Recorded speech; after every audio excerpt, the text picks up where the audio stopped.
বিষ্ণুনবী বলেন জাহান্নামের সবচেয়ে হালকা আযাব কি হবে শোনো। জাহান্নামের সবচাইতে হালকা আযাব হলো ওই ব্যক্তির আযাব যার পায়ে দুটো জাহান্নামের আগুনের জুতা পুড়িয়ে দেয়া হবে। ওই আগুনের উত্তাপে তার মাথার মগজগুলো ভাতের মারের মতো টপ টপ টপ টপ করে বেয়ে বেয়ে পড়বে।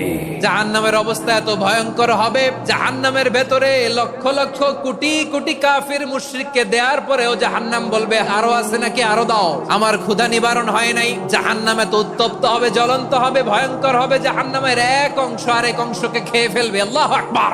ফেরেশতারাও টালমাটাল হয়ে যাবে। জাহান্নামের রক্ষী ফেরেশতারা কি করবে তারা নিজেরাও বুঝতে পারবে না। কোটি কোটি মুশরিক কাফিরদেরকে জাহান্নামে নিক্ষেপ করার পরেও জাহান্নাম ঠান্ডা হবে না, শান্ত হবে না, বলবে হাল মিন মাজিদ, আরো আছে নাকি, আরো দাও।